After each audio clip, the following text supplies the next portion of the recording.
तिलकुट संकट चौथ व्रत की आप सभी को ढेर सारी शुभकामनाएं।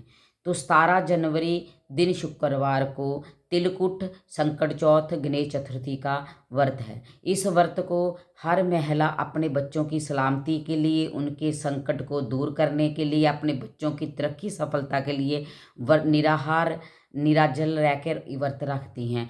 और आज मैं आपके लिए ये रेमेडी लेकर आई हूँ, वो अगर आप किसी कारणवश व्रत नहीं भी कर पाते तो भी आप इस रेमेडी को कर सकते हैं। ये बहुत ही ज़्यादा आसान है।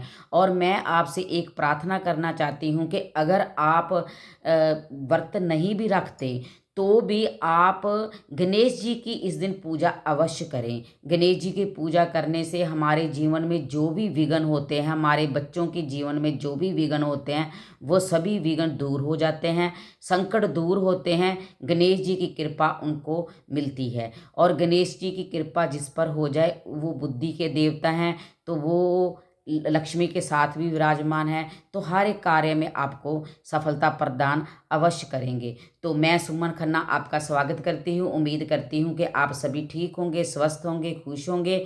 भोलेनाथ की कृपा आप पर बनी रहे, ये मैं कामना करती हूँ। और जो अब मैं इस दिन किए जाने वाली एक छोटी सी रेमेडी आपको बता रही हूँ और गणेश जी की पूजा बता रही हूँ, वो आप करिए। और अगर आपको वीडियो अच्छी लगे तो आप वीडियो को लाइक कीजिए, चैनल को सब्सक्राइब जरूर कीजिए और गणेश जी के नाम का जयकारा कमेंट बॉक्स में अवश्य लगाइए। अगर आपकी कोई प्रश्न है और जिस टॉपिक पर आप वीडियो चाहते हैं, कमेंट बॉक्स में अवश्य लिखिए। तो गणेश जी की आपने इस दिन पूजा अवश्य करनी है, चाहे आपने व्रत रखा है चाहे नहीं रखा।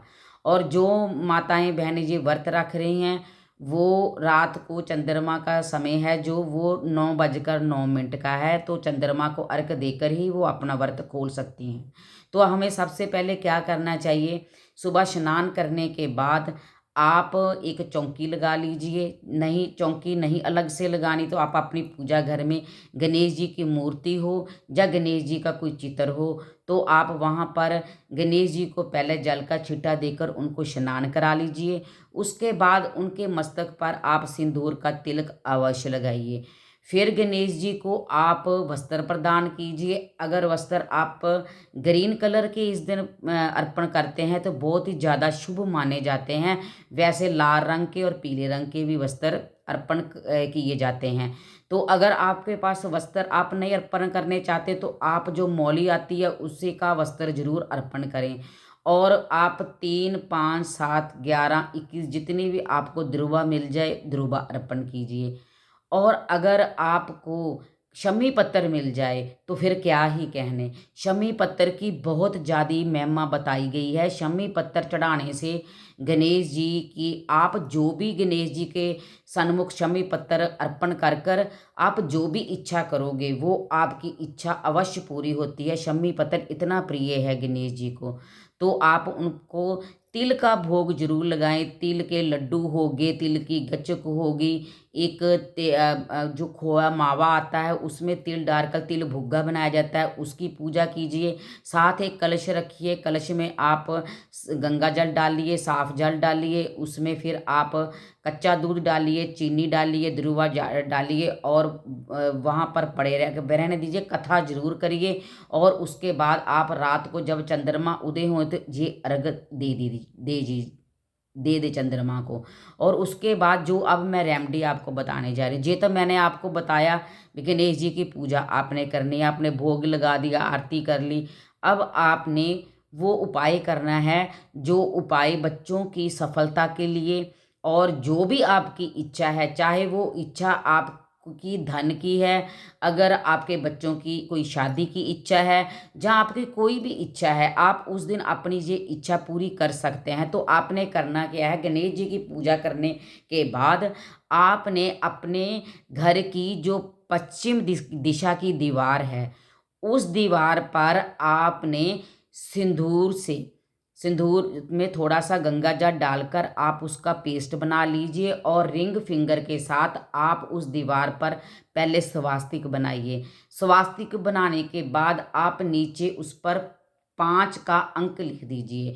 जो 5 का अंक है वो बुध का अंक है, और बुध कौन है? गणेश जी। और गणेश जी कौन है? बुद्धि के देवता हैं। वो हर एक कार्य में विघ्न नहीं आने देते। जिन पर उनकी कृपा हो जाए उसकी सफलता तो मिलनी संभव ही है। उसे तो हर हाल में 100% क्या 1000% उसकी इच्छा पूरी होगी। तो आपने अपनी इच्छा, अगर आपकी इच्छा कोई छोटे अक्षर में लिख सकते हैं तो आप वहाँ पर लिख दीजिए। अगर आपको कोई दिक्कत है कि कोई देखेगा तो क्या सोचेगा, घर की दीवार पर आप नहीं लिख सकते, तो आप वहाँ पर बस स्वास्तिक बनाकर 5 का अंक एक बार लिख दीजिए और अपनी इच्छा को बोलिए। आप इच्छा को आप 5 बार ही बोलिए।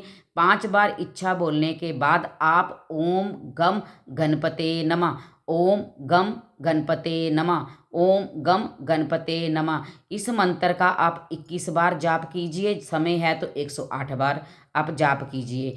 तो आप ये लगातार आप करते ही जाइए। उस दीवार पर इसे लिखा रहने दीजिए। ये आप जाप करते जाइए। जब आप सुबह जल्द उठें, जब भी आप उठें, चाहे आप नहाए हैं चाहे नहीं नहाए, सुबह उठ के साथ ही आपने उस स्वास्तिक के 5 नंबर के अक्षर के दर्शन करने हैं, और आपने फिर अपनी इच्छा रिपीट करनी है 5 बार, और आपने ओम गम गणपते नमः का जाप करना है। और देखिए बहुत जल्द से जल्द आपको जो भी इच्छा है आपकी वो पूरी हो जाएगी। जब तक आपकी इच्छा पूरी नहीं होती, आप इसे दर्शन भी कर सकते हैं स्वास्तिक के, ये 5 के अक्षर का, ऐसे उसकी चैंटिंग भी कर सकते हैं। तो आपकी इच्छा बहुत जल्द से पूरी होगी। तो मैं उम्मीद करती हूँ कि आप गणेश जी की पूजा भी अवश्य करेंगे, ये उपाय भी अवश्य करेंगे, और आपको ये वीडियो बहुत अच्छी लगेगी। ये आपके लिए बहुत ही पावरफुल रेमेडी है, आप करिए और वीडियो को लाइक अवश्य करना। तो मिलती हूँ ऐसी एक वीडियो के साथ, तब तक के लिए हर हर महादेव, जय भोलेनाथ, जय गणेश जी।